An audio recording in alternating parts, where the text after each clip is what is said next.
Thank you, Mr. Andrews. And I thank all of my colleagues, and I thank the panelists. Let me just make a couple of closing observations, if I could. One, Mr. Graham, I'm going to give you an opportunity, not in this moment, but to recheck the record with respect to Pepco's position on the deregulation bill, because there's a fair amount of evidence that suggests that your company did, in fact, lobby in favor of it, and we can show you that information. But your statement seems to be at odds with what we seem to have evidence with respect to. But of course, the broader question is that deregulation on the generation side did not affect the distribution side at all. And so we have retained 100% jurisdiction and regulatory authority over your distribution system. And it is that confluence of your having dropped the ball, Mr. Chairman, and Pepco having underinvested that created, if you will, the worst of all worlds for our people. I want to say to you that I have admired your willingness to publicly state, Mr. Chairman, that you folks dropped the ball. Not all chairmen have the courage to acknowledge when things went awry. And so I do think it's fair for us to focus now on going forward, and that's what we all need to focus on. And we do need a different kind of utility system, in my judgment, than we have today. We have a system that was not even an early 20th century system. It is an antiquated system. It is not just antiquated in terms of its infrastructure. In the view of many people, it's antiquated in terms of its regulatory and in terms of allowing entrepreneurs in to the process. I say with the greatest respect to Mr. Graham in particular, who I know cares deeply about his company, utilities are not entrepreneurs.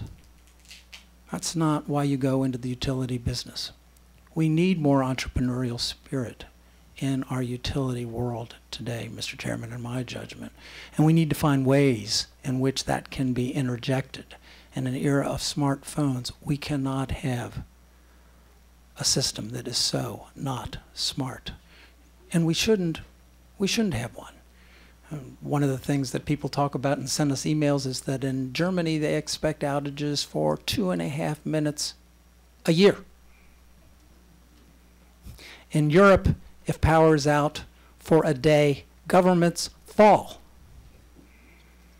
In Montgomery County, we have begun to shrug our shoulders. It can't be. I mean, when there was a thunderstorm forecast for last night, how many people were just going, okay, here it goes again, right? I mean, really, you look at the weather, you just want to know, are you going to have power? Mr. Graham, I know that your company is now beginning to make investments. I appreciate that. But I want you to know that there is such a disconnect between your company's perception of how it is doing and how our people perceive how you are doing. It is unfathomable to me that you say you want to listen to your customers.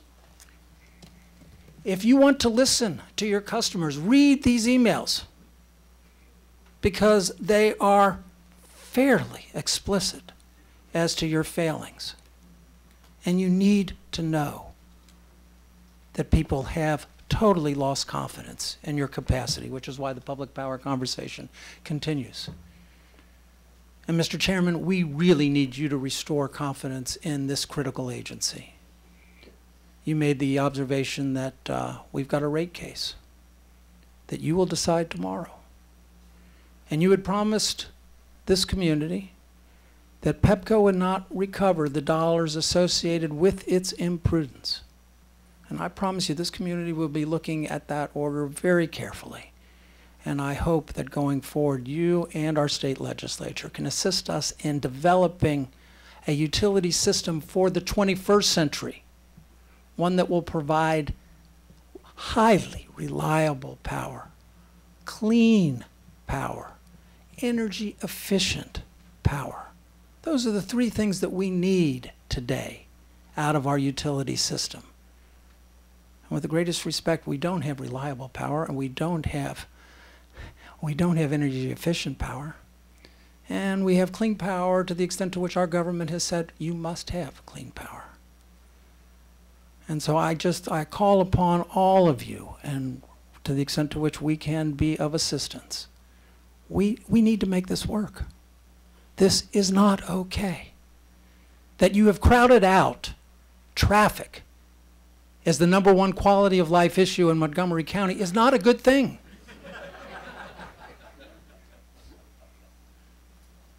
So we'll end on that laugh. Thank you all very much.